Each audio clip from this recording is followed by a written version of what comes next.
Assalamualaikum warahmatullahi wabarakatuh. Alhamdulillahirobbil alamin wassalatu wassalamu ala asrofil anbiyai wal mursalin sayyidina Muhammadin wa ala alihi wassohbihi ajmain, amma badu. Palamitra anu kusimkuring dipihormat anu insya Allah ku Allah dimuliakeun. Puji sinareng syukur kehadirat Gusti Allah subhanahu wa ta'ala kanggo sagala limpahan rahmat sarta barokahna. Tina kasempatan urang tiasa patepung Pak Ampok jongok Dewi sasarengan dina dongeng anu judulna ngepung kahar musakar. Sabab, lamun teu aya rahmat barokahna Allah subhanahu wa ta'ala mahurang moal tiasa patepung sareng mirengkeun Dewi dongeng nuku simkuring bade dipedar. Solawat sareng salam salawasna dilelerkeun ka junjungan urang, Kanjeng Nabi Muhammad sallallahu alaihi wasallam. Ka kulawargina, para sahabatna, tabi'in tabi'at, teu hilap kanggo ka urang salaku umatna, kulantaran anjeunana, urang janten tiasa ngabedakeun sagala perkara dihirup urang mana anu hak jeung mana anu bathil.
Palamitra sadaya anu dimuliakeun ku Allah subhanahu wa ta'ala.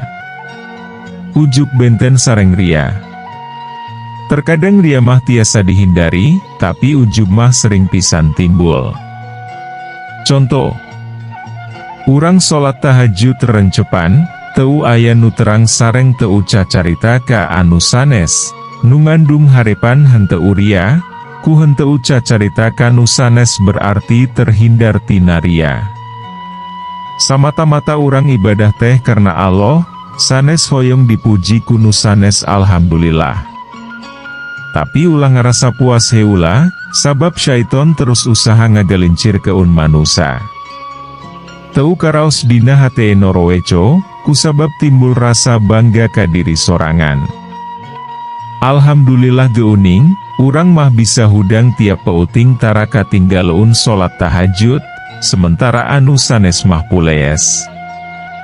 Tah keur hate noroweco kitu disebutna ujub.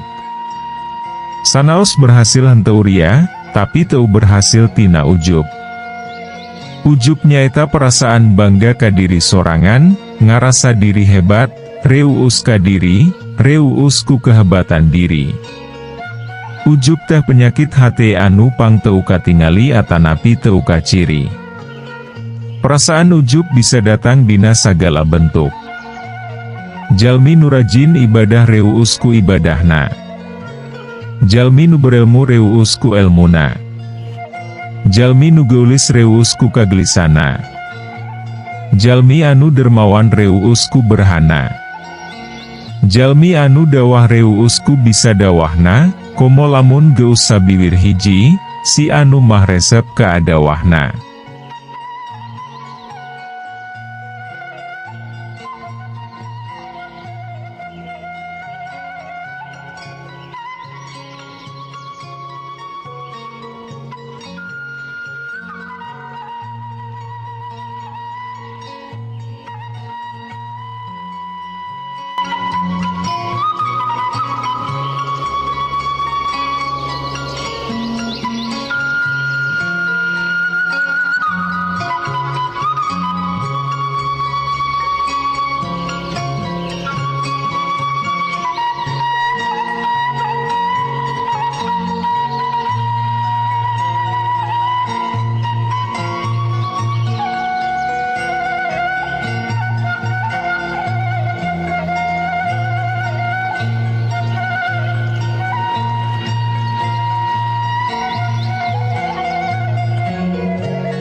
Sufyan Ats-Tsauri nganyatakeun, ujub nyaeta perasaan reueus ka diri sorangan, hingga diri ngarasa leuwih mulia sareng ngarasa leuwih luhur darajatna tibatan nu sejen.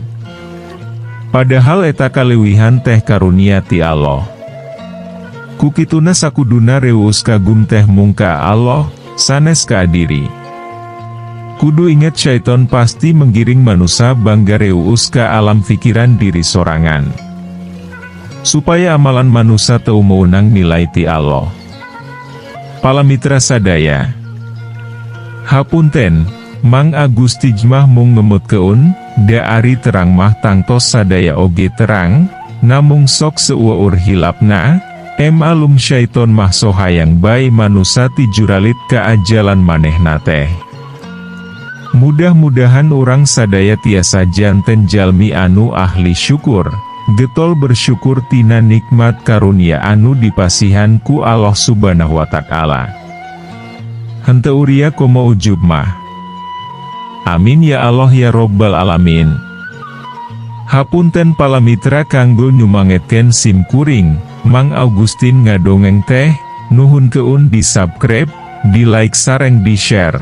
Manawi masih aya keneh nu resepeun kana ieu dongeng teh sadayana 31 episode, supados teu kakantun episode carios salajeungna.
Bal urang teras keun. Ngepung kahar muzakar. Bagian ke-18. Tanggal 30 Agustus 18 Genepopat, waktu pasukan geus beak dengkak, bari buntu lalakon nginget ketkun anu diteteangan masih tacan kanyahoan laratanana, waktu para pimpinan keur meres untuk mikir-mikir kumahan yang hareupan tugas saterusna, nahada eta mah atuh, kersaning pangeran tea, ari geus waktu namah teu majar kumaha. Pangeran merei jalan, nudu keun jalan sorangeun umatna nu keur bingung. Sabab teu disangka samemehna, naha atuh jebul teh salah saurang rahayat ngaran Tadu anu sapopoena jadi tukang ngaragaji ka ai di Leuweung. Tadu teh urang kampung Pajalele Kabupaten Polewali, salah saurang rahayat anu pohara satiana jeung bumelana ka Andi Sele. Tibarang mireungeuh Andi Sele leuleweungan tur merelu keun daharun, manehna remen nganti uran kadaharan, besuk, pikeun nulungan Andi Sele anu katalangsara. Sakali, dua kali tepi ka aya 3 kalina manehna ngabesukan Andi Sele teh. Besuk ka atilu kalina mah wallahu alam, hate jeung pikiranana langsung barobah, mengkol 180 derajat. Robahna hate katut pamadeganana gemiurun lantaran hiji kamurahan pangeran keneh.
Pangeran anu geus ngarobah keun pamadegan tadu sina eling jeung sina nyaho jalan anu benar. Daeta samulangna besuk anu ka atilu kalina, sajajalan teh manehna terus mikir.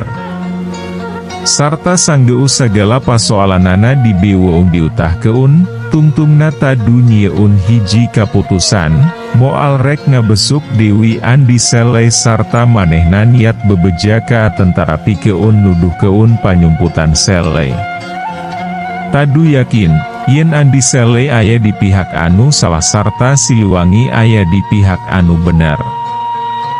Dumasar ka adinya, manehna langsung rek mantuan tugas-tugas Siliwangi.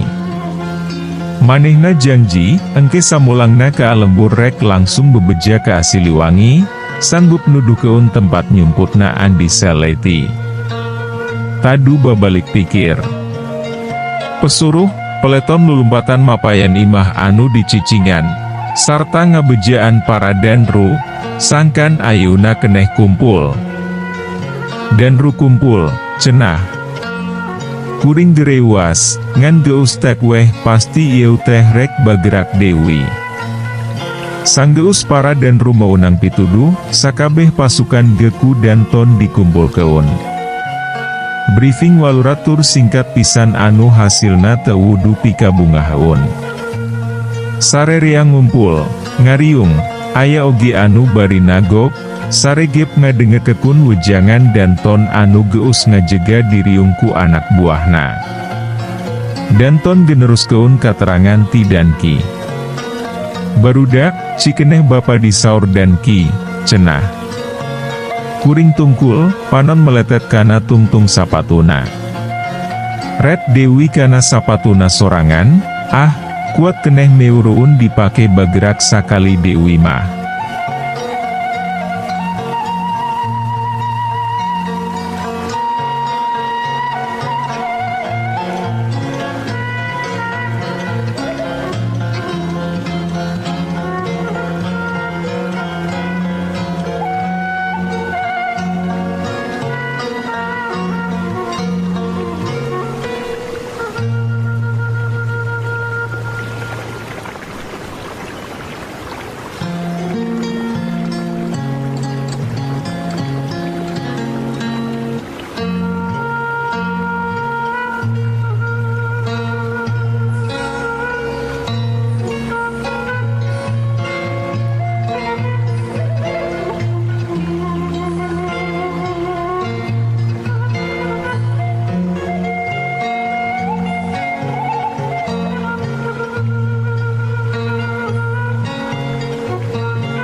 Andi sele teh ayeuna mah geus cindek. Urang meunang katerangan ti salah saurang rahayat anu tas ngante uran sarta manehna sanggup nuduh keun tempat panyumputanana Andi sele. Babaturan saregep bari ting rarenghap. Coba barudak sing deu keut, ku baparek digambar keun, cek dan ton bari terus ngagurat taneuh ngagambar walungan nu presis angka 11 panjang. 2 siki batu sagede kaleci dipernah keun kluklo. Ibarat keun ieu teh walungan mamasa anu pernahna tonggoheun kampung Tupu. Tah di dieu, cenah bari sok nyimpen batu, ieu di dieu aya curug, sedeng keun bifak musuh, ayana di dieu, ngajajar sapanjang walungan mamasa. Lebah dieu, sok dewi batu sasiki. Tah lebah dieu, musuh nempat keun pos jaga panghareupna. Gerakan urang, direncana keun bakal datang tiba ulah ditu, titonggoheun walungan, cenah bari tutunjuk. Dijentri keun, yen panyumputan sele teh henteu jauh, lantaran leumpang geukur mea keun satengah poe. Ayeuna keneh pasukan kudu siap-siap, sabab engke kira pukul 5 sore, kuring rek bagerak. Naon sababna meik bagerak paso sore, ieu gegeus dirarancang sangkan pitepieun kanu dijuk-juk teh kira-kira pukul 12 atau pukul 1 pauting.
Reuruh sakeudeung, isukna kakarangaya keun serangan fajar.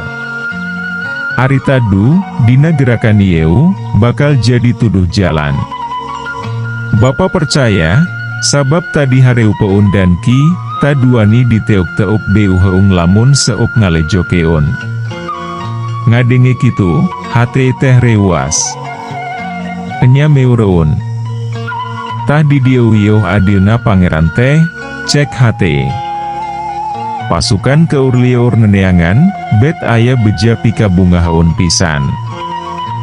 Duka ari hasil jiung henteu nama. Ku sakitu gegeus pirang-pirang nguntung keun keur puring mah. Dina jam anu geus ditangtu keun, bring weh sarerea mangkat ninggal keun kampung Tupu. Tibarang ngalengkah munggaran gegeus ngalatur maneh, sabab lengkah jeung lengkah, teh teu meunang dimumubah, luyureu jeung katangkuan pingpinan. Sarerea kudu hati-hati tur waspada, kawan tugus cindek rek diteanganti. Sagala rupa gerakan salawasna kudu dirusyah keun sangkan ulah kanyahoan musuh anu akhirna bisa ngabolak ke keun rarancang serangan. Atuh leumpang teu sirikna ngarayak bari milih-milih tinca keun. Lebah tetelar mah diusaha keun sangkan maju saurang-saurang. Dodongkoan keketepan alah batan budak leutik keur ngintip papatong. Ngomong cukup ku pepeta, ngaharewos gaari harewos bojong mah teu meunang.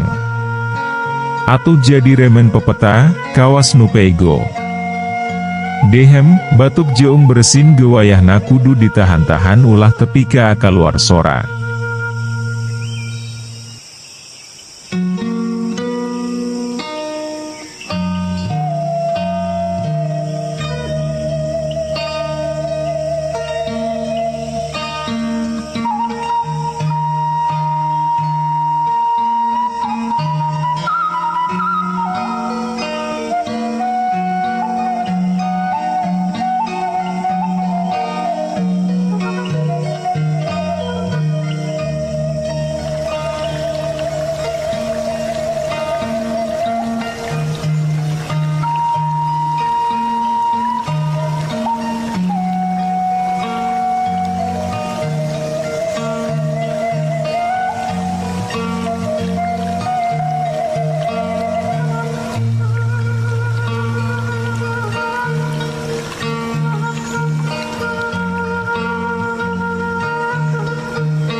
Kaitung kudu nahan hit-hit.